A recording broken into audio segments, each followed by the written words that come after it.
আজকের আলোচনার বিষয়বস্তু এই মৃত্যু সংক্রান্ত একটা দিক নিয়ে আলোচনা করব। যদিও মৃত্যু ছোট্ট একটা শব্দ আর একটা মাত্র বিষয়, কিন্তু জেনে রাখেন এই মৃত্যুকে কেন্দ্র করে বহু আকীদাগত দিক রয়েছে, বহু বিষয় আছে মাসলা মাসাইলের এই মৃত্যু কেন্দ্রিক। যদি আমি বিনা বাড়াবাড়িতে বলি, তাহলে যত বিজ্ঞ আলেম কেউ হবেন এই মৃত্যু নিয়ে যদি খুতবা দেয়, তাহলে আমার মনে হয় 20 থেকে 30টা খুতবা লেগে যাবে শুধু মৃত্যুর চ্যাপ্টারটাকে ক্লোজ করা বা একটা তুলে ধরার জন্য। যেমন মৃত্যু চূড়ান্ত একটা সত্য বিষয়, আসবেই আসবে, এবং এর জন্য নির্দিষ্ট একটা সময় ধার্য করা হয়েছে। কারো মৃত্যু আগেও আসবে না, পরেও আসবে না। এই জন্য আমাদের দেশের যে অকাল মৃত্যু যে ভাষাটা আছে, এটা হচ্ছে ইসলামের বহির্ভূত ভাষা, বরং আকীদার খেলাফ। এটা অনেক সময় কুফরি পর্যন্ত চলে যাবে। অকাল মৃত্যু বলে কিছু নাই। যার মৃত্যু যখন হবে, যেভাবেই হোক না কেন, এটাই হচ্ছে তার চূড়ান্ত সময়। এভাবে মৃত্যু নিয়ে কথা বলার মতো আরো বহু দিক আছে। যেমন মৃত্যুর একটা যন্ত্রণা রয়েছে, তাই বলে যে কোনো ব্যক্তিকে কষ্টদায়ক মৃত্যু মরতে দেখলেই আপনি তার সম্পর্কে খারাপ ধারণা করতে পারবেন না। যে একজন ব্যক্তি মর্মান্তিক মৃত্যু ঘটেছে, হয়তো বা লোকটা অনেক বড় পাপী ছিল না, এটা বলার কোনো অপশন নাই। কারণ আকীদাগত বিষয় হলো, কোনো ব্যক্তি যখন মরে যাবে, সে যদি মুসলিম হয়, তার সম্পর্কে ভালো ছাড়া খারাপ কোনো মন্তব্যই করা যাবে না। এটা হচ্ছে আকীদাগত বিষয়। তৃতীয়ত হচ্ছে, একজন ব্যক্তি, যেমন আমরা সবাই মরে যাব, তাহলে আমরা মৃত্যুর জন্য কি প্রস্তুতি নিয়েছি, এটা একটা বিষয়। এই মৃত্যুর জন্য প্রস্তুত হওয়া, এর জন্য যা লাগবে তা আপনাকে জানতে হবে। চতুর্থ বিষয় হচ্ছে, মৃত্যু মুহূর্তে একজন মুমিনের আল্লাহ সম্পর্কে কেমন বিশ্বাস বা কেমন ধারণা হওয়া উচিত, এটাকে বলা হয় মৃত্যুর পূর্ব মুহূর্তে করণীয়। যেমন আপনি মুসলিম হওয়া, আপনি ঋণ মুক্ত হওয়া, যদি ঋণ থেকে থাকে ওসিয়ত করে যাওয়া, তারপর আল্লাহ সম্পর্কে ভালো ধারণা রাখা, জিকির করতে থাকা, যাতে করে কালেমা পড়া অবস্থায় আপনার মৃত্যুটা হয়। এভাবে একজন মুসলিমের জন্য মৃত্যুর মুহূর্তটা সবচেয়ে বেশি গুরুত্বপূর্ণ। তার জীবনের আজকের দিনের চেয়ে যেই মুহূর্তে সে মরে যাবে, ওই মুহূর্তটা সবচেয়ে বেশি মূল্যবান। কেন? একটু পরে সে কথাগুলো আসবে। তো এভাবে মৃত্যু নিয়ে আলোচনা করার মতো বহু দিক আছে। ঠিক তারই ধারাবাহিকতায় গত খুতবায় আমরা আলোচনা করেছিলাম সন্তানের মৃত্যুতে পিতামাতার ভূমিকাটা কেমন হওয়া উচিত, মানে আমাদের অবস্থাটা কি হওয়া উচিত। যেহেতু আপনারা জানেন, তার আগের সপ্তাহে ওই মাইলস্টোন স্কুলের মধ্যে কতগুলো প্রাণ ঝরে গেল, আপনার আমার সন্তানগুলো ঝরে গেল। আদরের সন্তান, যারা এখন পর্যন্ত বয়সের প্রাথমিক পর্যায়ে ছিল, যারা হয়তো খেলতামশায় যেই অবস্থায় থাকলে যাদের পাপ লেখা হয় না, এমনও কিছু বাচ্চা ইন্তেকাল করেছে। তো আমরা তাদের জন্য সাফাই গাচ্ছি না, কিন্তু এই ছোট ছোট প্রাণগুলো, যেটা কলিজার টুকরা হয়, বাপমার অন্তর ফেটে যাওয়ার উপক্রম ঘটে, এই ধরনের বাচ্চাদের ক্ষেত্রে মুসলিম পিতামাতার কেমন হওয়া উচিত অবস্থা, এটা নিয়ে গত পর্বে আলোচনা হয়েছে। তাতে ছিল ধৈর্য ধারণ করা। এবং ধৈর্য ধারণ করা মানে আপনি কেঁদে কেটে অস্থির হয়ে যাওয়ার পরে কি ধৈর্য ধারণ করবেন, এটা না, বরং তৎক্ষণাতেই ধৈর্য ধারণ করতে হতো, এবং তাতে আপনার মর্যাদা কি সেটাও আলোচনা করা হয়েছে। এই মৃত্যুর ধারাবাহিকতায় আকীদাগত বিষয় আলোচনা করেছিলাম যে আমাদের নবী মুহাম্মদুর রাসূলুল্লাহ সাল্লাল্লাহু আলাইহি ওয়াসাল্লাম তিনিও মৃত্যুবরণ করেছেন। এটা একটা সঠিক আকীদার বিষয়। কিন্তু যারা মনে করে রাসূলুল্লাহ সাল্লাল্লাহু আলাইহি ওয়াসাল্লাম ইন্তেকাল করেননি, এরা হচ্ছে বাতিল আকীদার লোক, এরা আকীদা ভ্রষ্ট। সে তওবা ছাড়া যদি মরে যায়, বড় ধরনের বিপদে সে পড়বে কিয়ামতের মাঠে। তো এইভাবে অনেকগুলো দিক আছে মৃত্যু নিয়ে কথা বলার মতো। মৃত্যু নিয়ে কথা বলা যায়, ভালো এবং মন্দ মানুষের মৃত্যুর ধরন কেমন হতে পারে, অথবা ভালো মৃত্যু কোনটা, খারাপ মৃত্যু কোনটা, এই সম্পর্কে কোরআন হাদিসে যথেষ্ট কথা রয়েছে। আজকে এই ভাগের একটা দিক আপনার কাছে উল্লেখ করব। এটা হচ্ছে মন্দ বা অপছন্দনীয় মৃত্যুগুলো কি কি হতে পারে, তার একটা দিক আজকে উল্লেখ করব, আর সেটা কয়েকটা ধাপে আপনার কাছে পেশ করব। প্রথমে আসুন, মৃত্যুরও কি অপছন্দনীয় কোনো বিষয় আছে? যেটা বলেছি, এটা আকীদাগত একটা ব্যাপার, যে একটা মানুষ মরে যাবে, যেভাবে মরুক, মরে গেল, এটারও ভালো মন্দ আছে। হ্যাঁ, এটারও ভালো মন্দ আছে। কারণ আমরা বিচার করব আমাদের বিবেক দিয়ে না, আমাদের নবী মুহাম্মদুর রাসূলুল্লাহ সাল্লাল্লাহু আলাইহি ওয়াসাল্লামের আমল থেকে। যেমন রাসূলুল্লাহ সাল্লাল্লাহু আলাইহি ওয়াসাল্লামের একটা দোয়াতে এইভাবে ছিল, আয়েশা রাদিয়াল্লাহু তাআলা আনহাকে তিনি শিক্ষা দিয়েছেন যে তুমি এইভাবে দোয়া করো। সেই দোয়াটি আপনি ইবনে মাজাতে দোয়ার অধ্যায় পেয়ে যাবেন, কিতাবুস সুন্নাহ একবারে শেষ অধ্যায়ের মধ্যে সম্ভবত রয়েছে, বা দোয়ার অধ্যায়। যে আয়েশা রাদিয়াল্লাহু তাআলা তিনি বলতেন যে রাসূল আমাদেরকে এইভাবে দোয়া শিখিয়েছেন এবং শিখাতেন। তিনি বলতেন, আল্লাহর কাছে তুমি চাও, আল্লাহুম্মা ইন্নী আসআলুকা মিনাল খাইরি কুল্লি আজিলিহি ওয়া আজিলি মা আলিমতু মিনহু ওয়া মা লাম আ'লাম ওয়া আউযু বিকা মিনাশ শাররি কুল্লি আজিলিহি ওয়া আজিলি মা আলিমতু মিনহু ওয়া মা লাম আ'লাম আল্লাহুম্মা ইন্নী আসআলুকা খাইরা মা সাআলাকা নবিয়ুকা ওয়া আবদুকা মুহাম্মাদুন সাল্লাল্লাহু আলাইহি ওয়াসাল্লাম ওয়া আউযু বিকা মিনাশ শাররি মাস্তাআযা বিকা মিন নবিয়ুকা ওয়া আবদুকা মুহাম্মাদিন সাল্লাল্লাহু আলাইহি ওয়াসাল্লাম। তার মানে দোয়ার অর্থ ছিল যে আল্লাহ, যত কল্যাণকর বিষয় আছে আমি তোমার কাছে সেই কল্যাণ চাচ্ছি, সেটা দুনিয়াতে হোক অথবা পরকালে হোক। আমি তোমার কাছে যত অকল্যাণ আছে তা থেকে আশ্রয় চাচ্ছি, যেটা এই দুনিয়ায় হোক বা পরকালে হোক। এবং দ্বিতীয় বাক্যটা ছিল, আল্লাহ আমি তোমার কাছে ওই কল্যাণ চাচ্ছি যে কল্যাণ তোমার নবী এবং তোমার বান্দা মুহাম্মদ সাল্লাল্লাহু আলাইহি সাল্লাম তোমার কাছে সব সময় চাইতো, আমিও সেগুলো চাচ্ছি। এবং আমি ওই ধরনের অপছন্দনীয় অনিষ্ট থেকে তোমার কাছে আশ্রয় চাচ্ছি, তোমার বান্দা তোমার রাসূল মুহাম্মদ তোমার কাছে যেই জিনিসগুলো থেকে আশ্রয় চাইতো। তার মানে বোঝা যাচ্ছে ভালো মন্দ দুই রকমেরই জিনিস রয়েছে। তো রাসূলুল্লাহ সাল্লাল্লাহু আলাইহি ওয়াসাল্লামের আমলের মধ্যে দেখতে হবে যে তিনি কোন ধরনের মৃত্যু থেকে আশ্রয় চেয়েছেন, আর যতগুলো ধরন থেকে তিনি আশ্রয় চেয়েছেন আপনাকে বুঝতে হবে এই মৃত্যুগুলো মন্দ মৃত্যু বা এই মৃত্যুগুলো অপছন্দনীয় মৃত্যু। কারণ আমাদের নবী তিনি এইভাবে মরাটা পছন্দ করতেন না। যেমন ধসে যাওয়া, আগুনে পুড়ে যাওয়া, তারপরে মাটি চাপা পড়া, অ্যাক্সিডেন্ট হয়ে যাওয়া, এগুলোকে রাসূল পছন্দ করতেন না। আবার আরেকটা বর্ণনায় পাবেন এইভাবে যারা মরে যায়, আগুনে পুড়ে, পানিতে ডুবে, চাপা পড়ে, তাদেরকে আল্লাহ শহীদের মর্যাদা দেবেন। তাহলে রাসূল কেন এই মৃত্যু পছন্দ করলেন না?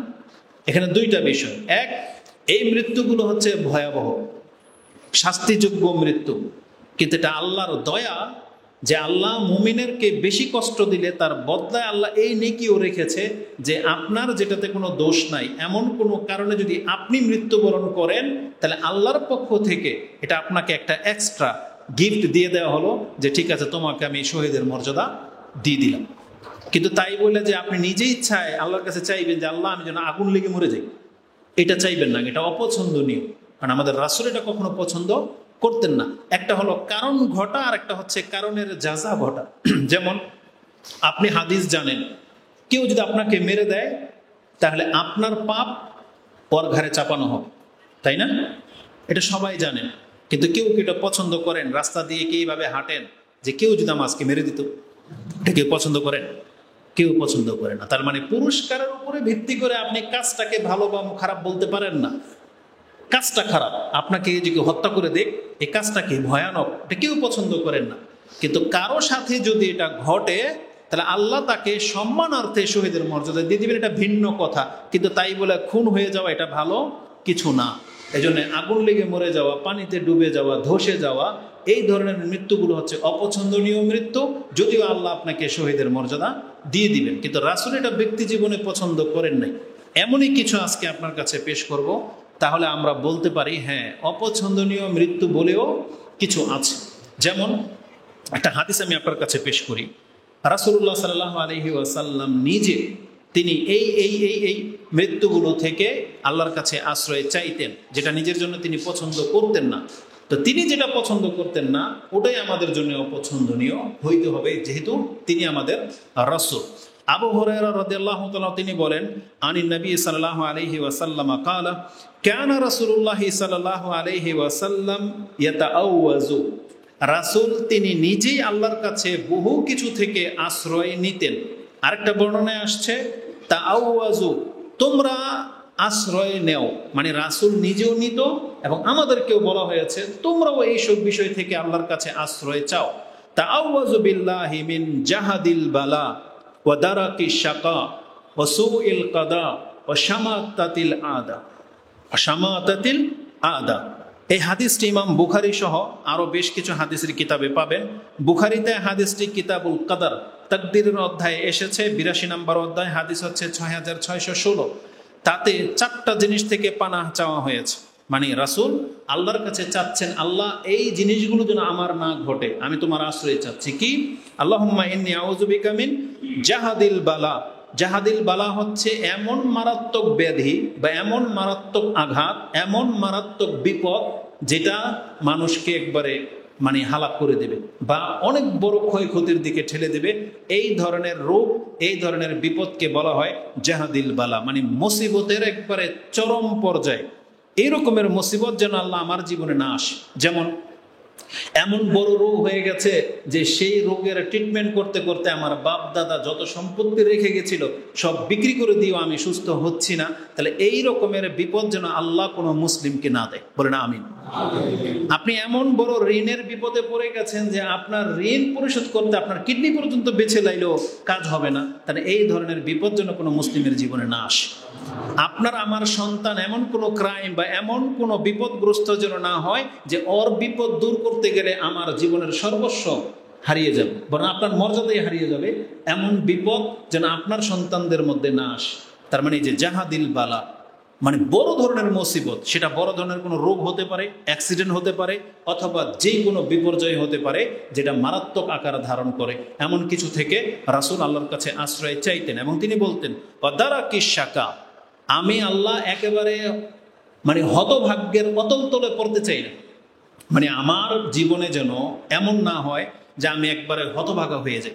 পৃথিবীতে বহু মানুষ আছে হতভাগা, একেবারে লাঞ্ছিত, কেউ তাকে সম্মান করে না, তার জীবনের ট্র্যাজেডি এমন যে তার পুরো বায়োডাটা পড়লে দেখবেন সে লাঞ্ছিত, মানে তার জীবনে এত উথাল পাথাল হয়েছে যে সে উঠতেই পারলো না, ওই লাঞ্ছিত তো লাঞ্ছিতই থেকে গেল। তো রাসূল বলতেছেন আল্লাহ আমার জীবনের ভাগ্য যেন এত খারাপের নিচে নেমে না যায় কখনো। দারাকিশ শাকা ওয়াসুইল কাদা, আল্লাহ আমি আমার যেন খারাপ ঋণের মধ্যে আমি না জড়িয়ে যাই, মানে এমন ঋণ যে ঋণ থেকে আর উঠে আসা যায় না। আর ওয়াশামাতাতিল আদা, আর আল্লাহ আমাকে আমার শত্রুদের কাছে হাসি ঠাট্টা তামাশার পাত্র বানিয়ে দিও না, মানে আমাকে নিয়ে যেন উপহাস না করতে পারে। আমার জীবনের এমন কোনো দুর্দশা আল্লাহ দিও না যেটা দেখলে আমাদের শত্রু আমাকে দেখলে হাসবে। ধরেন এটা ব্যক্তি জীবনে হতে পারে, সমষ্টিগত হতে পারে। যদি সমষ্টিগত ধরেন তার মানে কোনো মুসলিম, ধরেন বাংলাদেশের মুসলিম, আমরা আল্লাহর কাছে বলতে পারি আল্লাহ আমাদের বাংলাদেশের মুসলিমদেরকে তুমি এমন হালাত করে দিও না যে আমাদেরকে দেখলে ইন্ডিয়ার হিন্দুরা হাসবে, এমন করে দিও না। কেন বললাম এই কথাটা? কারণ এটা একটা দিনের ফিতনা। ইব্রাহিম আলাইহিস সালাম এই দোয়াটা প্রথম করেছিলেন যে আল্লাহ তুমি আমাকে শত্রুদের কাছে হাস্যের পাত্র বানিও না, ফিতনার কারণ বানিও না। তার মানে আমি নবী হওয়া সত্ত্বে আমার অনুসারীদেরকে যদি পাপের কারণে হালাক করে দেয়, তখন কাফেররা মনে করবে যে ইব্রাহিম ভুল পথে ছিল, আমরাই হক পথে আছি। এই পুতুল পূজারীরা মনে করবে যে ওরা পুতুল পূজা করেও হক পথে আছে। এই জন্য ইব্রাহিম আলাইহিস সালাম দোয়া করেছিলেন যে আল্লাহ কাফেরদের কাছে তুমি আমাকে ফিতনার পাত্র বানাও না। ঠিক আমরা আহলে হাদিস কোরআন সুন্নাহর অনুসারীরা আল্লাহর কাছে দোয়া করলে এমন করতে পারি যেটা আমরা স্বল্প বা আমরা কেবলমাত্র এই মতবাদটাকে পেশ করতেছি আপনার কাছে, আপনি একা, আপনি কোরআন সুন্নাহ অনুসারী, আপনি রফিলে দেন করেন বা আমিন বলেন, মসজিদে আপনি একা। তার মানে আপনার যদি কোনো বিপদ হয়, যে সমাজে আপনার খেলাফ লোক বেশি, কবর মাজার পূজারী বেশি, বা আপনাকে ঘৃণা করে এই লোকের লোক বেশি, আপনি যদি কোনো বিপদে পড়েন তখন তারা মনে করবে নিশ্চয় আপনি আল্লাহর কাছে অপছন্দনীয়। যেমন মক্কার মুশরিকদের কাছে রাসূলুল্লাহ সাল্লাল্লাহু আলাইহি সাল্লাম তিনি এমন পর্যায়ে ছিলেন যে রাসূলের যদি কোনো বিপদ হইতো তাহলে আবু জাহেলের খুশি হতো, আবু লাহাবের খুশি হতো। এমনকি রাসূল সাল্লাল্লাহু আলাইহি সাল্লামের শাশুড়ি হিন্দ, এই হিন্দ রাদিয়াল্লাহু তাআলা আনহা, আবু সুফিয়ানের স্ত্রী রাদিয়াল্লাহু তাআলা আনহু, তিনি একদিন এই কথাটা বলেছিলেন যে ইয়া রাসূলুল্লাহ, এই জমিনের মধ্যে আমার কাছে সবচেয়ে পছন্দনীয় ছিল যে যদি কোনো ঘর সবচেয়ে বেশি লাঞ্ছিত হবে তাহলে আমি পছন্দ করতাম সেটা আপনার ঘর। কিন্তু আল্লাহ আমাকে ঈমান দেওয়ার পরে এখন আমার অবস্থা এমন হয়ে গেছে, আমি পছন্দ করি এই পৃথিবীতে যদি আল্লাহ কোনো ঘরকে বা কাউকে যদি সম্মানিত করার থাকে তাহলে আল্লাহ যেন আপনাকে করে। তো মোট কথা হচ্ছে, আমি বোঝাতে চেয়েছি শামাতাতিল আদা, এটা অনেক কঠিন একটা ব্যাপার, অনেক সেন্সিটিভ একটা ইস্যু, এটা সবার জীবনে ঘটতে পারে, কিন্তু আপনি আল্লাহর কাছে আশ্রয় চাচ্ছেন না, যার ফলে আপনার বিপদে আপনার পার্শ্ববর্তী অন্য অনেকেই পরিচিত অপরিচিতরা এগিয়ে আসে না, বরং তারা খুশি হয়। তাহলে কেন আপনি দোয়া করলেন না আল্লাহর কাছে? আপনার সন্তান মরে যাক, এটা যদি আপনার আশেপাশের লোকেরা যদি খুশি হয় তাহলে তারা আপনার শত্রু নয়তো কি? এই জন্য এটাকে আরেকটা নোক্তা বলে দেই, বাচ্চা হলেই যারা ফেসবুকে স্ট্যাটাস দেন যে আমি ছেলের বাবা হইলাম, মেয়ের বাবা হইলাম, এবং আপনার ছোট বাচ্চাটার ছবি যে দেন, এটার খারাপিটা কি জানেন? যাদের বাচ্চা হয় না তাদের হিংসার পাত্র হয়ে যেতে পারেন আপনি, বা আপনার আত্মীয় স্বজনের মধ্যে এমনও আছে যে চাইতো না যে আপনার বাচ্চা হোক, তারা নিন্দা করবে আপনাকে নিয়ে। আর যদি ছোট বাচ্চাদের চেহারা একটু ভিন্ন টাইপের হয়, সব বাপমার কাছে তার বাচ্চা ফুটফুটে সুন্দর, সে আকৃতি যেমনই হোক না কেন, কিন্তু সেটা আপনি অন্যের ক্ষেত্রে কেন ভাবলেন? অন্যের কাছে আপনার সন্তান তো ভালো না, অন্যের কাছে এটা কেমন পোকার মতো দেখা যায়, কেমন অ্যাবনর্মাল হয়েছে, মাথা ছোট বা চোখ বড়, কান একটা বড় বা নাক নাই, এগুলো নিয়ে কি হবে? পরে মন্তব্য হবে, সে মন্তব্য করবে, হাসি ঠাট্টা তামাশা করবে। তাহলে আপনি শুনলে নিশ্চয়ই আপনি সন্তুষ্ট হবেন না, বরং আপনার কষ্ট হবে। তাহলে কেন আপনি নিজেকে কষ্টে ফেলার এই কাজটা করলেন? এই জন্য আমরা বলবো, নিজেদের বাচ্চার ছবি আপনি ফেসবুকে আপলোড করবেন না, কারণ সেটা আপনার কাছে ভালো হতে পারে কিন্তু অন্যের কাছে সেটা ভালো না। এই জন্য সেটা নিয়ে মন্তব্য, খারাপ রিয়েক্ট করতে পারে, বেঁচে থাকবেন। তা আমরা আমাদের মূল বিষয়ের দিকে চলে আসি, যে রাসূলুল্লাহ সাল্লাল্লাহু আলাইহি সাল্লাম এই বিষয়গুলো থেকে আশ্রয় চাইতেন। তার মধ্যে একটা কি আশ্রয় আছে? ওয়াদারাকিশ শাকা, তার মানে হচ্ছে অতল তলে, মানে মন্দ পরিণতি, মন্দ পরিণাম। আল্লাহ, আমি তোমার কাছে মন্দ পরিণাম থেকে তোমার কাছে আশ্রয় চাচ্ছি। এই কথাটাকে আজকের খুতবার সাথে কোথায় ফিট হবে? এই যে মন্দ পরিণাম হচ্ছে একজন জীবনের সবচেয়ে শেষ পরিণতি হচ্ছে তার মৃত্যু, আর ওই মৃত্যুটা যদি মন্দ হয় তাহলে তার জীবনের বহু সুফল তাকে আগে বাড়াতে পারবে না, কারণ মন্দ মৃত্যুর উপরে তার হিসাব নিকাশের নির্ভর করে। সে হাদিস একটু পরে আসবে। একজন মানুষ যদি সৌভাগ্যবান মৃত্যুবরণ করে, এটা তার বিচারের মাঠে অনেকটা পজিটিভ হবে, কিন্তু কেউ যদি খারাপ মৃত্যু দুনিয়াতে ভোগ করে, এটা তার পরকালের উপরে ইফেক্ট করবে। এই মন্দ মৃত্যু বলতে হচ্ছে আঘাতমূলক না, বরং পাপের অবস্থায়, নেশা অবস্থায়, জেনা অবস্থায় মরে যাওয়া, অথবা একেবারে লাঞ্ছিত, মানে ইসলাম থেকে বের হয়ে যাওয়া অবস্থায়, যুদ্ধের ময়দান থেকে পালায়ন পর অবস্থায় মৃত্যুবরণ করা, এটা হলো মন্দ অবস্থা। তাই এগুলো থেকে আশ্রয় রাসূল সাল্লাল্লাহু আলাইহি ওয়াসাল্লাম চাইতেন। তাহলে হাদিসটা প্রমাণ করে যে এমন কিছু অবস্থা আছে, মৃত্যু আছে, যেগুলো থেকে আমাদেরকে আশ্রয় চাইতে হবে, যেগুলোকে মন্দ বা অপছন্দনীয় বলা হয়েছে। এখন আরেকটি বিষয় আপনাকে স্মরণ করিয়ে দিই, যদি আমরা ছোট, কিন্তু স্টাডির জগতে আমি যেহেতু এই বক্তব্যগুলো লাইভ হয়, রেকর্ড হচ্ছে, আপনারাও সাক্ষী, এমন কিছু সেন্সিটিভ বিষয় আছে যেগুলো আমাদের জন্য অনেক বেশি গুরুত্বপূর্ণ, জনসাধারণের জন্য গুরুত্বপূর্ণ। সেই বিষয়ে দেখবেন বক্তব্য খুব কম, আর যেগুলোতে ভাইরাল হওয়া, যেটাতে আপনার কোনো কাজই নেই, কথার কথা, এটা আপনি ভিন্ন অ্যাঙ্গেলে নেবেন না। ফিলিস্তিনের ইস্যুতে যা হচ্ছে, রাশিয়া ধরেন ভূমিকম্প হলো, ঘরবাড়ি অনেক ক্ষয়ক্ষতি হয়েছে, আল্লাহ যেন বাংলাদেশকে হেফাজত করেন না, আমিন। তারপরে চায়নাতে কি হচ্ছে, তুরস্কে কি হচ্ছে, যারা এগুলো নিয়ে পড়ে থাকেন, এগুলো নিয়ে বক্তব্য বা এগুলো নিয়ে ভিডিও যারা দেখেন, আপনার ঈমান আমলে তেমন কোনো প্রভাব পড়বে না। কিন্তু আজকে আপনি কয়বার কোন দোয়াটা পড়বেন, কোন দোয়াটা পড়লে কি নেকি হবে, কিভাবে আপনি চলবেন, ইমাম কিভাবে তাজা হবে, এই বক্তব্যগুলো বেশি জরুরি ছিল। তো ঠিক এমন একটা বিষয় আমি লক্ষ্য করে দেখেছি, যদিও বক্তব্যটা আজ থেকে 2-4 বছর হয়তো আগে করেছিলাম, সেটা হচ্ছে আল্লাহর কাছে আশ্রয় চাওয়ার গুরুত্ব কতটা। মানে আপনি আল্লাহর কাছে কেন আশ্রয় চাইবেন কোনো বিষয় থেকে, আর যখন কোনো বিষয় থেকে আপনি আশ্রয় চাচ্ছেন তাহলে এটার বেনিফিটটা কি, এটা অধিকাংশ মানুষ গুরুত্বের সাথে নেননি। অধিকাংশ মানুষ কিন্তু আপনি দোয়ার অধ্যায়ে খুলে দেখেন, যে কোনো হাদিসের কিতাবে আপনি পেয়ে যাবেন রাসূল এটা থেকে আশ্রয় চাইছে, এটা থেকে আশ্রয় চেয়েছেন, ওইটা থেকে আশ্রয় চাচ্ছেন। সূরা ফালাক নাসে দেখেন আল্লাহ নিজে আশ্রয় চাওয়া শিখিয়েছেন। আল্লাহ নিজে বলেছেন কোরআন পড়ার আগে তুমি শয়তান থেকে আশ্রয় চাও। তাহলে আশ্রয় চাওয়ার বিষয়টা কতটা গুরুত্বপূর্ণ, আসুন একটা হাদিস আমি আপনার কাছে পেশ করি যে কেন আপনি আল্লাহর কাছে অপছন্দনীয় কোনো কিছু থেকে আশ্রয় চাইবেন। কেন? রাসূল সাল্লাল্লাহু আলাইহি ওয়াসাল্লামের এক হাদিসে রয়েছে, কোনো ব্যক্তি যদি তার কাছে যেটা অপছন্দনীয়, যেটা নিজের জন্য সে পছন্দ করে না, এমন কোনো কিছু থেকে যদি সে আল্লাহর কাছে আশ্রয় তলব করে আর আল্লাহ যদি সেটা গ্রহণ করে, তাহলে এই অপছন্দনীয় জিনিসটা তার জীবনে কোনোদিন ঘটবে না। এটার গুরুত্ব কতটা জানেন? ইমাম তিরমিজি রাহিমাহুল্লাহ একটা হাদিস কোট করেছেন, যে হাদিসটি আপনি 3431 এবং 3432 পেয়ে যাবেন।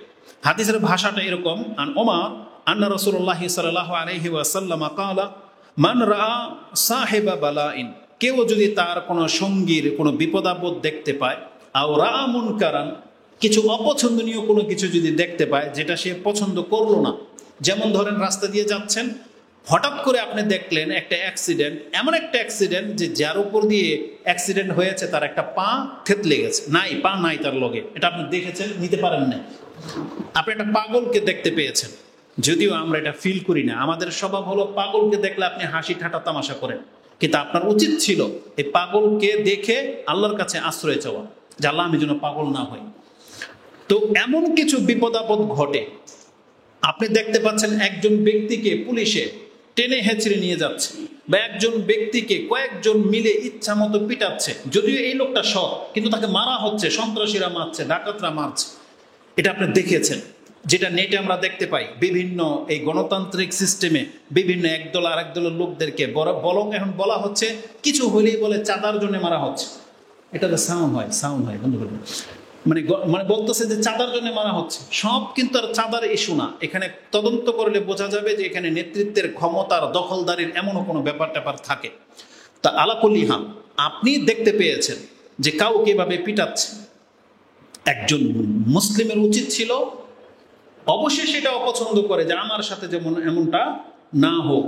তখন রাসূল বলেছেন, যদি কোনো ব্যক্তি এমন কোনো অপছন্দনীয় বা বিপদগ্রস্ত কোনো ব্যক্তিকে দেখে আর সে যদি এটা বলে আলহামদুলিল্লাহিল্লাযী আফানি মিম্মা ইবতালাকা বি ওয়া ফাদ্দালানি আলা কাসীরিম মিম্মান খালাকা তাফদীলা, সে যদি বলে আলহামদুলিল্লাহ, আল্লাহ তোমাকে যে বিপদে ফেলেছে, মানে ওকে তো শোনায় বলবে না, মানে ওর দিকে লক্ষ্য করে বলবে, যেই বিপদ ওর জীবনে চলে আসছে, যেই বিপদ, যেই অপছন্দনীয় জিনিসটা আপনার চোখে দেখতে পেলেন, যে আল্লাহ আলহামদুলিল্লাহ আফানি, আমাকে আল্লাহ এই বিপদ থেকে বাঁচাইছে, মানে আমি পাগলও না, আমি ঋণগ্রস্ত না, আমি নেশাগ্রস্ত না, আমি অপরাধীও না, আমাকে ক্রাইমও করা হয় নাই, আমাকে কেউ মিলে পিটাচ্ছেও না, মানে আপনি সেফ।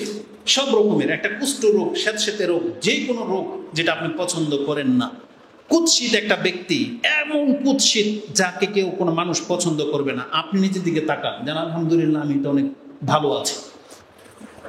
তো এক কথায় যা আপনি অপছন্দ করেন এমন কোনো কিছু চোখে পড়লে আপনি যদি বলেন আলহামদুলিল্লাহিল্লাযী আফানি মিম্মা ইবতালাকা বি, আল্লাহ তোমাকে যে বিপদ দিয়েছে আমাকে তা থেকে নিরাপদে রেখেছেন, ওয়া ফাদ্দালানি আলা কাসীরিম মিম্মান খালাকা তাফদীলা, এবং বহু সৃষ্টির চাইতে আল্লাহ তুমি আমাকে সম্মানিত রেখেছো, এই দোয়া যেই ব্যক্তি বলতে পারে, রাসূলুল্লাহ সাল্লাল্লাহু আলাইহি ওয়াসাল্লাম বলেছেন ইল্লা উফিয়া মিন যালিকাল বালা, যেই বিপদ দেখে, যেই অপছন্দনীয় বিষয়টা দেখে সে আল্লাহর কাছে দোয়া করেছে, এই বিপদ, এই অপছন্দনীয় জিনিস জীবনও তার ধারে প্রান্ত আসবে না, কায়নান মা কান। রাসূল বলেছেন এই পৃথিবী যতদিন বাকি থাকবে, অথবা মাস, অথবা আপনি পৃথিবীতে যতদিন বাকি থাকবেন, মৃত্যুর আগ পর্যন্ত এই পাগল হওয়া, ঋণগ্রস্ত হওয়া, পিটিয়ে মারা, পেটের ব্যথা, অমুক, বদ, কুষ্ঠরোগ, কোনো কিছু যা থেকে আপনি আল্লাহর কাছে আশ্রয় চেয়েছিলেন, এই কিয়ামত পর্যন্ত আপনার জীবনে এই মুসিবত কোনোদিন আসবে না। এটা কত বড় কথা! তার মানে আল্লাহর কাছে আশ্রয় চাওয়ার গুরুত্ব এতটা অপরিসীম, যেটা অধিকাংশ মুসলিম আমরা ভ্রুক্ষেপ করি, আমরা কেউ পছন্দ করি না সেই জিনিসগুলো, তারপর আমি আল্লাহর কাছে বলতেছেন না কেন? অথচ আপনি জানেন মরিয়ম আলাইহিস সালাম যখন জন্মগ্রহণ করেছিলেন, তার মা বলেছিল আল্লাহর কাছে উইজুহা বিকা, এই যে দুইজনকে আল্লাহ তোমার আশ্রয় দিয়ে দিলাম মিনাশ শাইতানির রাজিম। রাসূল বলতেছেন মারিয়াম আলাইহিস সালামের মায়ের এই আশ্রয়ে নেওয়া, যার ফলে পৃথিবীর সমস্ত বাচ্চা যখন জন্মগ্রহণ করে, তখন জন্মগ্রহণ করলেই শয়তান তার লজ্জাস্থানে বা পেটে খোঁচা দেয়। আর খোঁচা দিলেই কিন্তু বাচ্চা কাঁদে। কেবলমাত্র 2 জন সন্তানকে শয়তান স্পর্শ করতে পারেনি। তার একজন হচ্ছেন মরিয়ম আলাইহিস সালাম এবং তার ছেলে ঈসা আলাইহিস সালাম। এটা কিসের বরকত? ওই যে তার নানির দোয়া, ঈসা আলাইহিস সালামের নানির দোয়া, যে আল্লাহ আমি আমার সন্তানকে এবং ওর সন্তানকে তোমার আশ্রয় দিয়ে দিলাম শয়তান থেকে। এই জন্য শয়তান সব বাচ্চাকে খোঁচা দিতে পেরেছে, শুধু ঈসা আলাইহিস সালাম এবং তার মা মরিয়মকে টাচ পর্যন্ত করতে পারে না। এটা কত বড় ব্যাপার! তাই আমাদেরকে আল্লাহর কাছে দোয়া করা শিখতে হবে এবং দোয়ার পাওয়ার জানতে হবে, এবং আল্লাহর সাথে আমাদের ওই সম্পর্কটা গড়ে তুলতে হবে, যাতে করে আমি আর আপনি দোয়া করার ফলে সেই ফ্যাসিলিটির যেন পাই। নাহলে রাসূলুল্লাহ সাল্লাল্লাহু আলাইহি ওয়াসাল্লাম যত কিছু থেকে আশ্রয় চেয়েছেন আপনি দেখেন তার জীবনে। এবং সবচেয়ে বড় ব্যাপার হচ্ছে, এখন মূল বক্তব্যের দিকে আসি, সেটা হচ্ছে মৃত্যু মুহূর্তটা এবং কবরের আযাব, পরকালের শাস্তি। এগুলো থেকে আপনি বলেন তো দেখি, এই লাইফে বা আজকে কয়বার আল্লাহকে বলেছেন যে আল্লাহ তুমি আমাকে কবর আযাব থেকে মাফ করে দাও, আল্লাহ তুমি জাহান্নামের কিনারা থেকে আমাকে দূরে রাখো, বা হাসরের মাঠের ফিতনা থেকে আল্লাহ তুমি আমাকে বাঁচা, আমি তোমার কাছে আশ্রয় চাচ্ছি। আমরা কয়বার বলি আল্লাহকে? আমরা বলি না তেমন একটা, অথচ এটা অনেক গুরুত্বপূর্ণ ব্যাপার। তো আসুন, আমরা এটা আপনাকে বুঝালাম যে আল্লাহর কাছে আশ্রয় চাওয়ার মর্যাদা কি সেই সম্পর্কে। এখন আপনি আল্লাহর কাছে আশ্রয় চাইবেন। কি থেকে আশ্রয় চাইছি? সবচেয়ে মন্দ এবং খারাপ মৃত্যু হচ্ছে অমুসলিম অবস্থায় মরা। এটা হচ্ছে সবচেয়ে মন্দ মৃত্যু। একজন মানুষের জীবনের সবচেয়ে ভালো মৃত্যু হচ্ছে ইমানের হালতে মরা, আর সবচেয়ে মন্দ মৃত্যু হচ্ছে ইমানহীন হইয়া মরা, মানে যার ইমান নাই। সে এক কথায় মুসলমান না, বাকি যে কোনো ধর্মের লোকই হোক না কেন, নাস্তিক হোক, মুনাফিক হোক, মুশরিক হোক, বা অন্য কোনো ধর্মের অনুসারী হোক, এ হলো সবচেয়ে মন্দ ব্যক্তি। আর মুসলিম হালতে মরা, এটা হচ্ছে একজন ব্যক্তির জীবনের সবচেয়ে সৌভাগ্যবান মৃত্যু।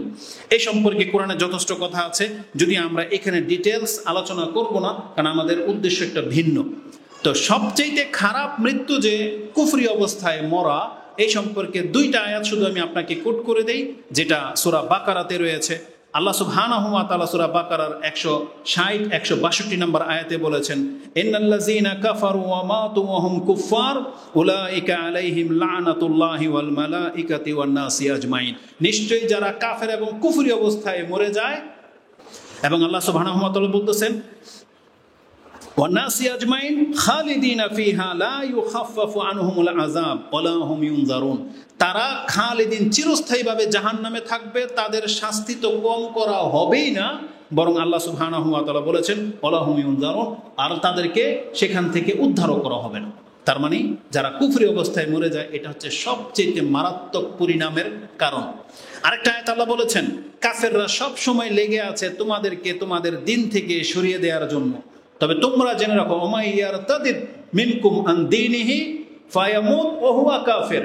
কেউ যদি তার দিন থেকে সরে যায় এবং কুফরি অবস্থায় মরে যায়, ফাউলাইকা হাবিতাত আমালুহুম ফিদ দুনিয়া ওয়াল আখিরা ওয়া উলাইকা আসহাবুন নারি হুম ফিহা খালিদুন।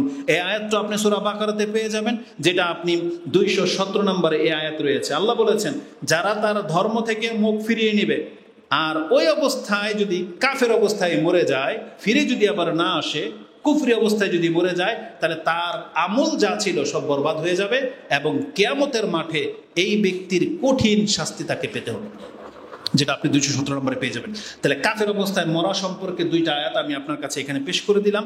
তাই আল্লাহ সুবহানাহু ওয়া তাআলার সেই আয়াতটা স্মরণ করিয়ে দিই, যারা মুসলিম আছেন খুতবাতে উপস্থিত হন, একটা আয়াত সবসময় মনে রাখবেন। আল্লাহ বলেছেন, ইয়া আইয়ুহাল্লাযীনা আমানুত্তাকুল্লাহা হাক্কা তুকাতিহ ওয়া লা তামুতুন্না ইল্লা ওয়া আনতুম মুসলিমুন। দেখো হে ঈমানদাররা, তোমরা মুসলিম না হয়ে মৃত্যুবরণ করবে না। আল্লাহকে যথার্থ ভয় করার চেষ্টা করো, এবং অন্তত মুসলিম না হয়ে তুমি মৃত্যুবরণ করো না। তার মানে মুসলিম হয়ে মরতে পারা এটা সৌভাগ্যের লক্ষণ, এটা হচ্ছে সবচেয়ে ভালো মৃত্যু। আর পাপ অবস্থায় বা কাফের অবস্থায় মরে যাওয়া, এটা হলো মন্দ মৃত্যুর প্রথম। দ্বিতীয় ধাপ আসে। দ্বিতীয় ধাপ হচ্ছে, আমরা আলহামদুলিল্লাহ কাফের না, মুসলিম। তাহলে আমাদের মন্দ মৃত্যু কি? রাসূল বলেছেন, বা কোরআন হাদিসে যেটা পাওয়া যায়, সেটা হচ্ছে পাপ করা অবস্থায় মরে যাওয়া। আমি বড় বড় পাপের উদাহরণ দেব না, ছোট পাপই ধরে নেন। আপনার দাড়ি নেই, মরে গেলেন, পাপ অবস্থায় মরলেন। প্যান্ট টাকনার নিচে সিগারেট খাচ্ছেন আর মরলেন, জর্দা চাবাচ্ছেন আর মরলেন। তাহলে হারাম খাওয়া অবস্থায় আপনি মরতেছেন। একটা ব্যবসায়ী, সুদী প্রতিষ্ঠান, ব্যাংকিং সিস্টেমে আপনি চাকরি করতেছেন, আর সেখানে চাকরিরত অবস্থায় আপনি মরে গেলেন, আপনি পাপের অবস্থায় আছেন। জমিতে চাষাবাদ করতেছেন, আরেকজনের আইল কেটে আপনি ঢুকে যাচ্ছেন, যে কোদাল দিয়ে কুবাচ্ছেন না, ওই সময় যদি বজ্র পরে আপনি মরে যান, তো আপনি পাপের অবস্থায় মরলেন।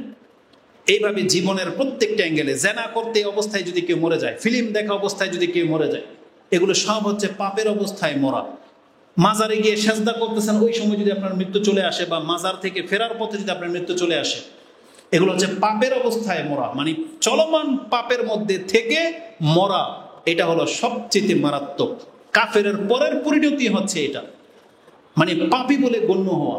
এটা খুবই সেন্সিটিভ, যেটা আজকে অধিকাংশ মুসলিম হওয়া সত্ত্বেও এই বিষয়টাকে আপনি গুরুত্ব দিচ্ছেন না। বরং গাড়িতে বসে আপনি ল্যাংটা দেখেন, আর আপনি টিকটক নিয়ে সারা জার্নি পার করেন, আর যখন অ্যাক্সিডেন্ট হয়ে যায় তখন আপনি চিৎপটাং হয়ে পড়ে থাকেন। তাহলে আপনার এই মৃত্যুটা হচ্ছে মন্দ মৃত্যুর একটা মৃত্যু। কেন জানেন?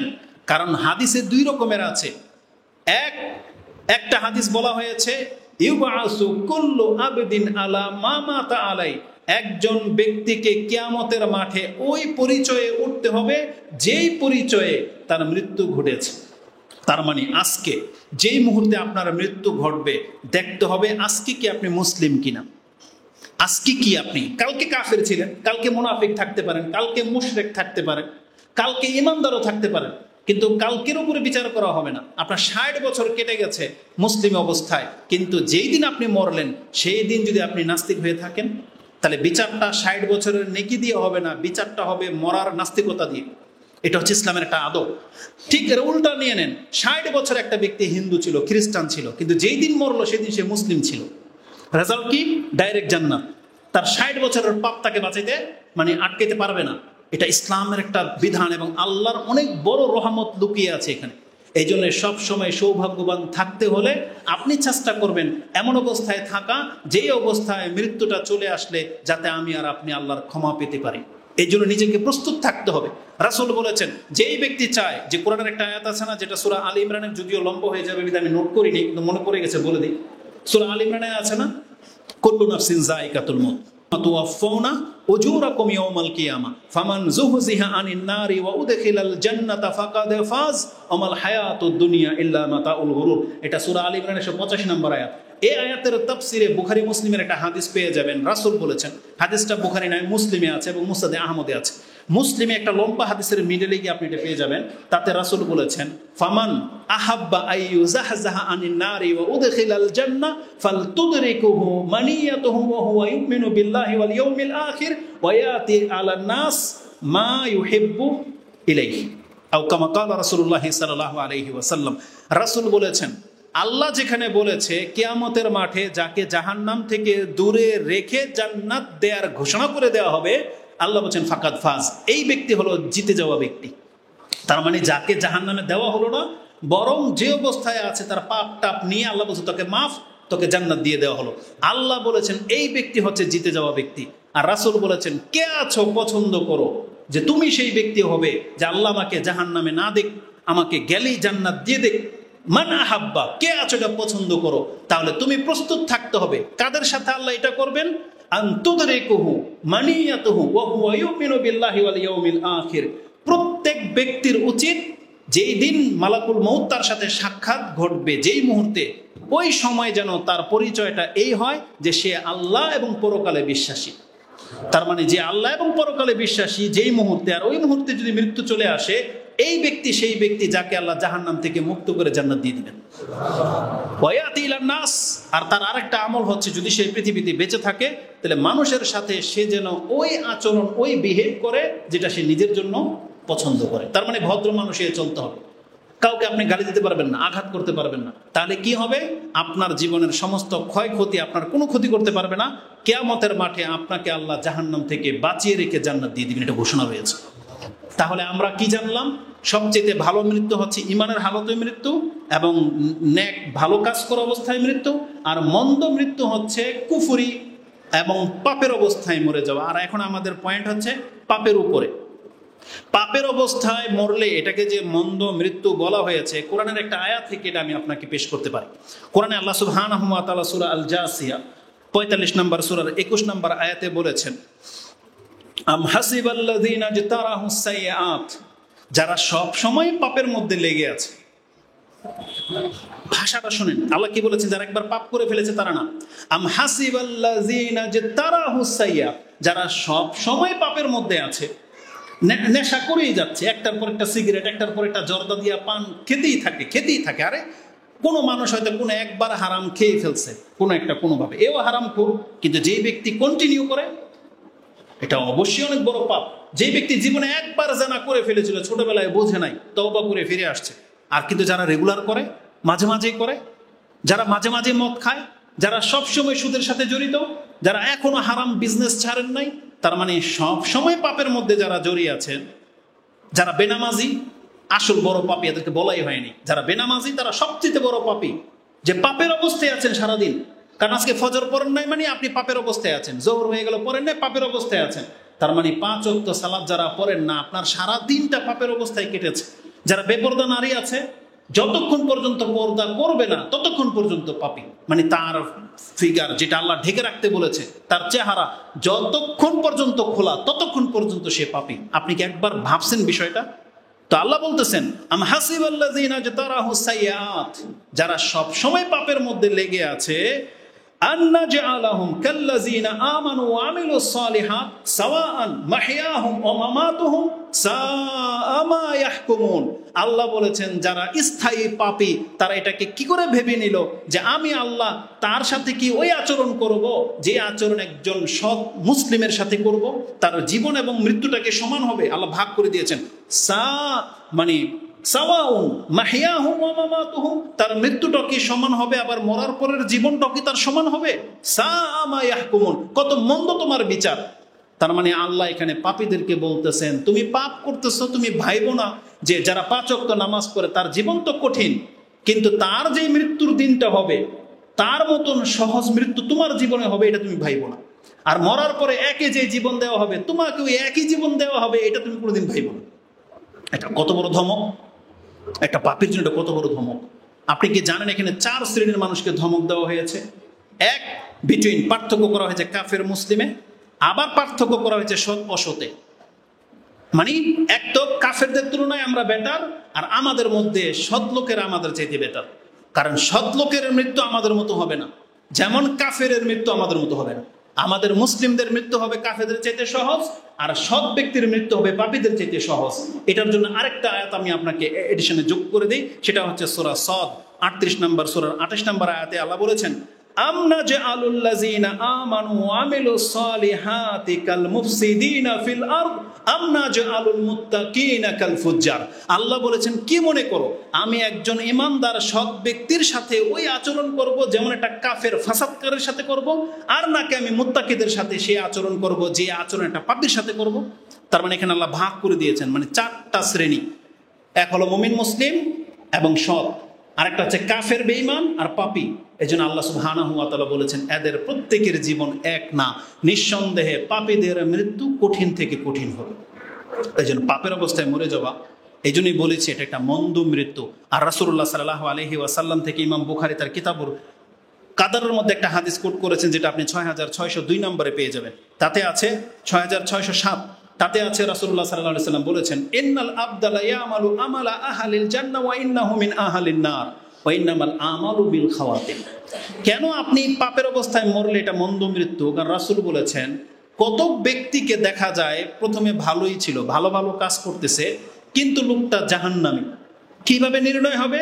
রাসূল বলেছেন, ইন্নামাল আমালু বিল খাওয়াতিম, কারণ জান্নাত আর জাহান্নাম ফয়সালা তার 60 বছরের ইবাদতের উপরে হয় না, বরং জান্নাত আর জাহান্নামের ফয়সালা হয় তার মৃত্যু মুহূর্তের ইবাদতের উপরে।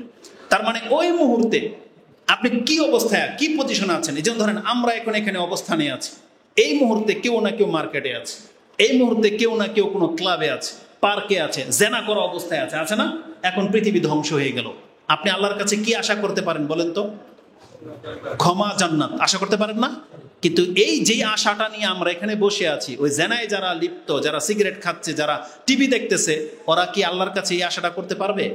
কোনোদিন করতে পারবে না, কারণ সেই মুখ নিয়ে আল্লাহর কাছে দাঁড়ায়নি। এই জন্য নিজেকে সবসময় এমন পজিশনে রাখার চেষ্টা করেন যেই পজিশনে থাকলে যে আপনার ভুল ত্রুটিগুলো আল্লাহ ক্ষমা করে দিবেন এবং আল্লাহ আপনার চেহারার দিকে তাকালে নিজের বান্দা বলে স্বীকৃতি দিবেন এবং আপনার পাপগুলোকে ক্ষমা করে দিবেন। আমাদেরকে সেই পজিশনে এসে দাঁড়াতে হবে। এর জন্য কি লাগবে? মুসলিম হওয়া লাগবে, আর যতটুকু সম্ভব যখন তখন ভালো ভালো কাজের মধ্যে লিপ্ত থাকতে হবে। কারণ এখান থেকে যাওয়ার পরে যদি আমরা পাপে লিপ্ত হয়ে যাই, তাহলে এই নামাজের পরে যদি আমাদের মৃত্যু না আসে, ওই পাপের অবস্থায় যদি মৃত্যু আসে, তাহলে রেজাল্টটা কিন্তু উল্টো হয়ে যাবে। এই জন্য প্রত্যেকটা মুসলিম ভাই এবং বোনদেরকে এটা স্মরণ রাখতে হবে, আমাদের একটা ভালোর পরে আরেকটা ভালো কাজে লেগে থাকতে হবে। তারপরে যদি মৃত্যু আসে, আলহামদুলিল্লাহ, যখন তখন আমরা ভালো অবস্থায় মৃত্যু দাবি করতে পারবো। এই যে রাশিয়াতে যখন ভূমিকম্প আসছে, ওই সময় তো কেউ ঘুমিয়েছিল, পাপ্পর অবস্থায় ঘুমিয়েছে। তাহলে আমাদের মুসলিমদেরকে স্মরণ রাখতে হবে, এটা শুধু রাশিয়ার ঘটনা, তুরস্কের ঘটনা না, পৃথিবীর যেই কোনো অঞ্চলে যখন তখন সুনামি, ভূমিকম্প হতেই পারে। কারণ এটা হচ্ছে কিয়ামতের একটা আলামত, আর এটা থেকে কোনো রাষ্ট্র নিরাপদে থাকবে না। যেখানে মদিনায় পর্যন্ত ভূমিকম্প হবে, এটা আপনারা দেখতে পাবেন। তো কথা হচ্ছে যে তারপর আমরা আল্লাহর কাছে দোয়া করি, আল্লাহ যতদিন আমরা বেঁচে আছি, আল্লাহ তুমি আমাদেরকে নিরাপত্তা দিয়ে দাও, আমিন। তো এটা হচ্ছে একটা তৃতীয় মৃত্যু, হচ্ছে যেটা হবে আজকের খুতবার মূল বিষয়, কিন্তু টাইম পাস হয়ে চলে গেছে। আর এটি বিষয়টা এত বড় লম্বা যে এটাই হইতে হইতে আজকের মূল বিষয়। তবে আজকে কিছুটা হইলে ইঙ্গিত করি, যেটা নিয়ে, যে চিন্তা নিয়ে আজকের খুতবাটা সাজিয়েছি, সেটা হচ্ছে আপনারা ইদানিং লক্ষ্য করতে পেরেছেন কিনা, খবরাখবর দেখতে পাচ্ছেন যে অমুক ব্যক্তি রাত্রে শুয়েছে, হঠাৎ মৃত্যু, মরে গেছে। রাস্তা দিয়ে দোকান নিয়ে সবাই বসে চা খাচ্ছেন, কথা বলতেছেন, হঠাৎ বলে ধরতে ধরতে বলছে মরে গেছে। এটা তো হঠাৎ মৃত্যু, আকস্মিক মৃত্যু বলে। রাস্তা দিয়ে হাঁটতেছে, বজ্র পড়লো, সে কি কোনোদিন চিন্তাও করেছিল যে আজকে আমি মারা যাব? গরু চড়াতে গেছে খেতে, গরু সহ সে মরে গেছে। সে কি ভাবতে পেরেছিল যে আজকে আমি মরে যাব? এগুলোকে বলা হয় আকস্মিক মৃত্যু। আপনি রাস্তা দিয়ে হাঁটতেছেন ভদ্রভাবে, পেছন থেকে এক গাড়ি এসে আপনাকে মেরে দিল, এটা কি হঠাৎ মৃত্যু? এইভাবে জীবনের বহু ক্ষেত্রে এই হঠাৎ মৃত্যু, আকস্মিক মৃত্যু ঘটতে আপনি দেখতে পাবেন, অহরহ ঘটতেছে। এটা নিয়ে আমি যখন ঘাঁটলাম তখন দেখতে পেলাম হাদিসে এই সম্পর্কে একটু ইঙ্গিত করা হয়েছে যে এটাও কিয়ামতের একটা আলামত। আর এটা রাসূল সাল্লাল্লাহু আলাইহি ওয়াসাল্লামের যুগেও ছিল, কিন্তু কিয়ামত যত কাছাকাছিতে চলে আসবে, এটা মানুষের সাথে বেশি ঘটবে। যখন তখন বিনা কোনো কারণে মানুষ মরে যাবে, হার্ট ব্লক হয়ে যাবে, হার্ট অ্যাটাক করবে, মাথা ঘুরে পড়ে যাবে, অথবা কোনো বিপদ, বজ্র আঘাতে মরবে, অথবা ধসে যাবে, অ্যাক্সিডেন্টে মরবে, অথবা কেউ তাকে মেরে দেবে। মানে এটা হঠাৎ মৃত্যু, মানে আপনার কোনো কিছু বুঝে ওঠার আগেই আপনি মরে যাবেন। এটাকে বলা হয়েছে মউতুল ফাজা, মানে হঠাৎ মৃত্যু হয়ে যাওয়া। রাসূলুল্লাহ সাল্লাল্লাহু আলাইহি ওয়াসাল্লামের একটা হাদিস থেকে ইঙ্গিত পাওয়া যায়। সেই হাদিসটি সাহিহুল জামে 5899 এবং সিলসিলাতুল আহাদিস সাহিহার মধ্যে নাসিরউদ্দিন আলবানী সাহি হাসান বলেছেন 2292-তে রয়েছে। হাদিসের ভাষাটা এরকম, আনাস রাদিয়াল্লাহু তাআলা আনহু তিনি বলেন, কিয়ামতের আলামত হলো যে মিন ইকতিরাবিস সাআ, কিয়ামত যে ঘনিয়ে আসছে, এটার একটা আলামত হলো, দেখেন আলামত দুই রকম। একটা হলো কিয়ামত ঘটবে, এটার একটা আলামত, যেমন চাঁদ দ্বিখণ্ডিত হয়ে গেছে, রাসূল মরে গেছে, কিন্তু এটা সময়ের কাছাকাছি মাপা যায় না। কিন্তু রাসূল বলেছেন সেই সময়টা কখন বুঝতে পারবে যে এটা অনেক বেশি কাছাকাছি চলে আসছে, এই ঘটনাগুলো দিয়ে। কি সেটা বলছে? কিয়ামত আলামত হওয়ার ঘটনাগুলো কাছাকাছিতে যখন চলে আসবে, তখন চাঁদকে বড় দেখাবে। মানে আমরা যে প্রথম দিনের চাঁদ দেখি, অনেক সময় দূরবীন দিয়ে দেখতে হয়, কিন্তু কিয়ামতের আলামত এমন হবে যে সেই চাঁদ নিজের চোখে দেখতে পাবেন খুব স্পষ্ট, এবং দেখে মনে হবে এটা দ্বিতীয় দিনের চাঁদ। এটা হবে কিয়ামতের কাছাকাছি সময়। এবং মানুষ মসজিদগুলোকে পারাপারের রাস্তা হিসাবে ব্যবহার করবে, মানে মসজিদেও নামাজের জন্য আসবে না, মানে রাস্তা দিয়ে যেতে হয়, মসজিদগুলোকে ঠিক ওই রকমের রূপান্তরিত করে দেবে, আসবে আর যাবে। মানে মসজিদের সাথে তার অন্তর লাগা থাকবে না। কোন একটা প্রয়োজনে রাস্তা দিয়ে মানুষ যায় না, মসজিদগুলোকে এরকম তুরুপ বানিয়ে ফেলা হবে। এটা ব্যাখ্যা করা হয়েছে দুই রকম, হয় মসজিদকে সরিয়ে দিয়ে রাস্তা বানিয়ে ফেলা হবে, অথবা বলা হয়েছে আপনি নিজেই মসজিদটাকে রাস্তার মতন ব্যবহার করবেন। তার মানে কি, রাস্তা দিয়ে মানুষ অতিক্রম করে নাকি রাস্তার মধ্যে অনেকক্ষণ বসে থাকে? মানে পারাপার হবেন, রাস্তার মধ্যে বসে থাকবেন আপনি, তার মানে আপনার রাস্তা দিয়ে পার হবেন। তাহলে আজকে মুসলিমদের সাথে মসজিদের সম্পর্ক হলো আপনি যেন মসজিদে আসবেন আর যাবেন, মানে মসজিদের সাথে আপনার অন্তর লাগা থাকবে না। এটা কিয়ামতের একটা কাছাকাছি সময় ঘটবে। এবং রাসূল সাল্লাল্লাহু আলাইহি সাল্লাম বলেছেন, ও আইয়াযহারা মাউতুল ফাজা, এবং আকস্মিক মৃত্যু প্রকাশ পাবে। তার মানে এই যে হঠাৎ মরে যাওয়া, এটা খুব বেশি মাত্রায় বাড়বে। যেহেতু হাদিসটা হাসান, গ্রহণযোগ্য, আর এটা হচ্ছে কিয়ামতের আলামত, তার মানে এটা শুধু ইহুদি নাসারাদের সাথে ঘটবে না, এটা আমাদের সাথেও ঘটবে। এবং মুসলিমদেরকে এই শিক্ষা থেকে এখান থেকে শিক্ষা নিতে হবে যে আপনার আমার সাথেও হঠাৎ মৃত্যু ঘটতে পারে। আমাদের মুখ দিয়ে কালেমা উচ্চারণ হওয়ার সময় আমি আর আপনি নাও পেতে পারি। আপনি ভালো একটা কাজ করবেন, সেটা নাও করতে পারেন। কেন আজকের এই হাদিসটাকে কেন্দ্র করে আমি আমার এই বক্তব্যটাকে সাজিয়েছি? আমি জাস্ট প্রথমে এটাকে অনেক বড় মন্দ অবস্থা হিসেবে নিয়েছিলাম, কিন্তু এটা নিয়ে ঘাঁটতে গিয়ে দেখলাম আরব শেখরা বলতেছে যে না, হঠাৎ মৃত্যু সবার জন্য খারাপ না, হঠাৎ মৃত্যু মুসলিম সৎ ব্যক্তিদের জন্য একটা রুখসাত হিসেবেও নেওয়া যায়। মানে তাকে আল্লাহ কষ্টবিহীন নিয়ে গেলেন, এটা পজিটিভলি নেওয়া যায়। তবে দলিলগুলো বলতেছে এটা মন্দ দিকে বেশি যায়, যদিও দলিলগুলো অতটা স্ট্রং না, দুর্বলতা আছে। কারণ একটা হাদিসে আমি পেলাম যে রাসূলুল্লাহ সাল্লাল্লাহু আলাইহি সাল্লাম হঠাৎ মৃত্যু থেকে আশ্রয় চাইতেন। একটা হাদিসে রয়েছে ইয়াতাআওয়াযু মিন মাউতিল ফাজা, রাসূলুল্লাহ সাল্লাল্লাহু আলাইহি ওয়াসাল্লাম হঠাৎ মৃত্যু থেকে আল্লাহর কাছে আশ্রয় চেয়েছেন। এই হাদিসটা প্রথম আমার চোখে পড়ে, তারপরে আমি বক্তব্যটা সাজিয়েছি, কিন্তু তাহাকিক করে দেখলাম হাদিস জাল, মানে গ্রহণযোগ্যই না। এই হাদিসটি আল মুজম আল কাবীর লিত-তাবারানীতে আছে, কিন্তু হাদিস হচ্ছে জাল। তার চেয়ে হালকা হাদিস হচ্ছে তিরমিজিতে আছে, কিন্তু আরো আশ্চর্যের ব্যাপার হলো এর মন্তব্য নিয়ে। আগে হাদিসটা বলি যে রাসূলুল্লাহ সাল্লাল্লাহু আলাইহি ওয়াসাল্লাম থেকে বলা হয়েছে যে তিনি বলেছেন মুমিনের মৃত্যু হলো ঘামবে, তার শরীর ঘামবে। মুমিনের মৃত্যু এমন ভাবে হবে তার শরীরটা ঘামবে। ইয়াকুল ইন্না নাফসাল মুমিন তাখরুজু রাশহান, মানে ঘেমে তার শরীর থেকে আত্মাটা বেরোবে। এটা আরেকটা হাদিসের মধ্যে প্রমাণ আছে, তিরমিজিতে সেই হাদিস আছে যে আল মুমিনু ইয়ামুতু বিআরাকিল জাবিন, যে মৃত্যু মুহূর্তে মুমিনের কপাল ঘামে, এটা হচ্ছে মুমিনের লক্ষণ। তার মানে এই হাদিসের এই টুকরাটা গ্রহণযোগ্য।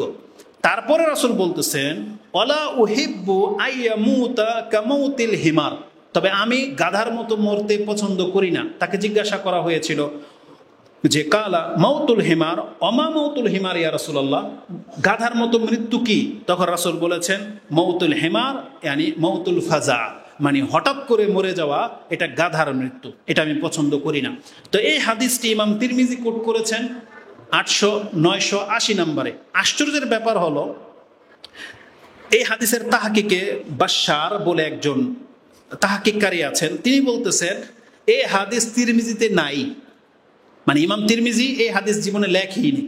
তাহলে তিরমিজিতে কোত্থেকে আসলো আল্লাহ আলম জানান। কারণ আপনি অ্যাপস করলে দেখবেন 980 নম্বরে এই হাদিস রয়েছে, কিন্তু আল বাশশার বা বাশশির তিনি বলতেছেন লাইসা মিন সুনানি তিরমিজি কাতান, এটা তিরমিজিতে কোনো কালেই ছিল না। তার মানে কোথা থেকে মিস্টেক বশত এখানে হাদিসটা কপি করা হয়ে গেছে, আল্লাহু আলম। তাহলে মানে এই হাদিসগুলো হচ্ছে দুর্বল। কিন্তু সবল হাদিস কোনটা? ওইটা যেটা কিয়ামতের একটা লক্ষণ হলো আকস্মিক মৃত্যু। আর রাসূলুল্লাহ সাল্লাল্লাহু আলাইহি ওয়াসাল্লামের এই আকস্মিক মৃত্যু সম্পর্কে আরেকটা যেটা হাদিস হয়, যেটা আবু দাউদ কোট করেছেন, সেটা হবে আজকের আলোচনার মূল বিষয়। সেটাতে রাসূলুল্লাহ সাল্লাল্লাহু আলাইহি ওয়াসাল্লাম তিনি বলেছেন কালা মাউতুল ফাজা আখজাতু আসাফিন, হঠাৎ মৃত্যুটা হচ্ছে আল্লাহর আযাবের একটা আযাব, আল্লাহর শাস্তির একটা শাস্তি। মানে আল্লাহ যার উপরে রাগান্বিত তার ক্ষেত্রে এই মাউতুল ফাজা হয়ে থাকে। তার মানে এই আখাজা আসাফিন, আসাফিন মানে আয় গাদাবিন। এর কোরআনের একটা আয়াত রয়েছে আসিফুন, ওই আয়াতের তাফসিরে গেলে আপনি এই ব্যাখ্যাটা পেয়ে যাবেন। আয়াতটা রয়েছে সূরা যুখরুফ 43 নম্বর সূরার 55 নম্বর আয়াতে আল্লাহ বলেছেন ফালাম্মা আসাফুনা ইন্তাকামনা, যখন তারা গজবকারীরা আমার সামনে আসলো বা তারা পাপে লিপ্ত হলো, ইন্তাকামনা আমি তার প্রতিশোধ নিলাম। মানে আল্লাহ তাদেরকে শাস্তি দিয়ে পাকড়াও করেছিল। তা আসাফুন বহুবচন ব্যবহার করা হয়েছে, ওই আসাফের বহুবচন। তার মানে হঠাৎ মৃত্যুটাকে আল্লাহর শাস্তিগুলোর মধ্য থেকে একটা শাস্তি বলা হয়েছে। তো আরবদের ব্যাখ্যা দুই রকম পেলাম। ওই যে বললাম মুমিনদের জন্য একটু ছাড় দিয়েছেন, যদিও হাদিস সহিহ না, ইমা আয়েশা রাদিয়াল্লাহু আনহা হাদিস, আমি সেই দিকে যাব না। মূল কথাটা হলো আপনার আমার যদি হঠাৎ মৃত্যু চলে আসে, আপনি কষ্ট পেলেন না, এটা তো ভালো, মন্দ কেন হবে? মন্দটা কেন হবে এইটাই শুধু আপনাকে ইঙ্গিত করে দিই। এটা যে একটা মন্দ বিষয়, তার প্রথম হাদিস আয়েশা রাদিয়াল্লাহু তাআলা আনহা তিনি বলতেছেন, একজন ব্যক্তি এসে বলতেছে, ইয়া রাসূলুল্লাহ ইন্না উম্মি উফতুলিয়াত নাফসুহা, আমার মার আত্মাটা হঠাৎ করে বেরিয়ে গেছে, মানে তিনি হঠাৎ মৃত্যু মুখে পতিত হয়েছেন। ওয়াজুন্নুহা, আমার ধারণা তার সম্পর্কে, লাউ তাকাল্লামাত, যদি সে কথা বলার মতন ক্ষমতা পেতেন, তাসাদ্দাকাত, তিনি হয়তো কিছু দান করার কথা বলে যেতেন, কিন্তু সেটা তো সে পারল না। এটা ইমাম বুখারী এবং মুসলিম কোট করেছেন। তার মানে একজন ব্যক্তি যদি সুযোগ পায়, একজন মুসলিমের চরিত্র এটা, যদি সে সুযোগ পায় হয়তো সে তওবা করবে, হয়তোবা সে মুখ দিয়ে লা ইলাহা ইল্লাল্লাহ বলবে, অথবা সে যে পাপটা করেছে কারো কাছে ক্ষমা চাইবে। দেখেন মরার সময় অনেকে, আপনি যখন রোগীদের সাথে দেখা করতে যান, আপনি কি বলেন? যে আমি অনেক বেয়াদবি করেছি, আমাকে মাফ করে দিন, বলে কিনা? তার মানে কোনো মুসলিম যদি এই সুযোগটা না পায়, তখন তাকে বুঝতে হবে যেটা আল্লাহর এক ধরনের অসন্তুষ্টি তার প্রতি, যে আল্লাহ তাকে তওবা করার সুযোগ দিতে চাচ্ছে না। এই জন্য এটাকে অপছন্দনীয় করা হয়েছে। এই জন্য অপছন্দনীয় যে আপনি মরার সময় আপনি বলতেও পারতেছেন না যে মসজিদে 50,000 টাকা দিয়ে দিও, বলতেও পারতেছেন না। কারণ ওই সুযোগটাই আপনি পান নাই। কিন্তু যেই ব্যক্তি বিছানায় কয়েকদিন ধরে অসুস্থ, শুনতেছে যে সে বেশি দিন বাঁচবে না, মরে যাবে, হতে পারে সে লা ইলাহা ইল্লাল্লাহ বলতেছে, হতে পারে সে আস্তাগফিরুল্লাহ বলবে, হতে পারে সে দান সৎকার কথা বলতে পারে, এই জন্য হঠাৎ মৃত্যুতে এই সংবাদ তার হয় না, সে তওবাও করতে পারে না, এটা হচ্ছে তার সবচেয়ে বড় ব্যর্থতা। আরেকটা কথা বলে দিই, একটা বক্তব্য এটাও বলেছিলাম যে উর্দুর এক ড্রাইভার শেখ বলতেছে যে একজন ব্যক্তি মরার সময় এককারে দো করে করতে করতে মরে গেছে। কেন? এই জবান এটা এমন একটা জিনিস, আপনি একটা গান, কেরাত, গজল বা গালাগালি যা মুখ দিয়ে সারাদিন বলবেন, আপনি দেখবেন আপনার অজান্তে ওই শব্দটা হঠাৎ করে মুখ দিয়ে বেরিয়ে যাবে। যারা গান গায় তাদের মুখ দিয়ে এরকম গান বেরিয়েতেই থাকে, রাত্রে ঘুমাইলেও তারা গান গায়। মুদির দোকানদার যারা ওই যে লবণ, তেল, চিনি যা মাপে, বিছানায় বিলে তাই করে। বাসের কন্ট্রাক্টরদের কথা শুনেছি, ওই যে যেভাবে বাস থাপড়ায়, রাতেও নাকি চোখের মধ্যে এভাবে থাপড় দেয়। তার মানে এটা তার স্বভাব। তো যেই ব্যক্তি যেই অবস্থায় তার জবানটাকে চর্চা করে রাখে, যেমন ধরেন ব্যথা পেলে আপনি কি বলেন? উ, তাই না? মাগু, এটা বলেন না? কিন্তু যারা অভ্যস্ত আমল করতে, তাদের মুখ দিয়ে উ আ বেরোবে না, তারা বিসমিল্লাহ বলে। ব্যথা পেলে কি বলে? বিসমিল্লাহ। হঠাৎ করে একটা বজ্র পড়েছে, বলবে বিসমিল্লাহ, বা লা হাওলা ওয়ালা কুওয়াতা ইল্লা বিল্লাহ বলতেছে, লা ইলাহা ইল্লাল্লাহ অনেকে বলতেছে, বলে না? আবার অনেকে উ আ এগুলো বলে। তা আমি বোঝাতে চেয়েছি, আপনার জবানটাকে যদি আপনি কন্ট্রোল করেন আর অভ্যস্ত করেন, তাহলে আপনার মরার সময় হঠাৎ মৃত্যু আসুক আর যাই আসুক, আপনার মুখ দিয়ে লা ইলাহা ইল্লাল্লাহ, আল্লাহ, আস্তাগফিরুল্লাহ বেরোবে। কিন্তু ওই ব্যক্তি যে ওই যে লোড আনলোডিং করতো, এককারে দোকারে করতে করতে পেছন থেকে যখন গাড়ি তাকে চাপা দিয়েছে, তখন তার মুখ দিয়ে ওই শব্দগুলি উচ্চারণ হচ্ছিল যেগুলো একটু আগে সে উচ্চারণ করছিল। তা আমি আপনাদেরকে বলবো যে হঠাৎ মৃত্যু আসলে মানুষের মুখ দিয়ে হয়তো কোনো কিছু বলার ক্ষমতাই থাকে না, আপনি হয়তো তওবা ইস্তেগফার করার সুযোগ পাবেন না। এই জন্য যা আমল করার আগে থেকেই করতে হবে এবং আল্লাহর কাছে আশ্রয় চাইতে হবে যে আল্লাহ আমার যেন হঠাৎ মৃত্যু না হয়, আমি যেন তওবা করার সুযোগটা পাই। কারণ আমাদেরকে জানানো হয়েছে যার শেষ কালেমা হবে লা ইলাহা ইল্লাল্লাহ দাখালাল জান্নাহ। যেই ব্যক্তি লা ইলাহা ইল্লাল্লাহ বলে মরতে পারবেন, আপনি কিন্তু জান্নাত পেয়ে যাবেন। এটা আল্লাহর বড় স্যাক্রিফাইস বা বড় ছাড়। এই স্যাক্রিফাইস শব্দটাও বলি, অনেকে আবার এটাকে আপত্তি করেছে যে আল্লাহ স্যাক্রিফাইস কেন করবে, কিন্তু আসলে আমি আপনাকে ছাড়ের অর্থে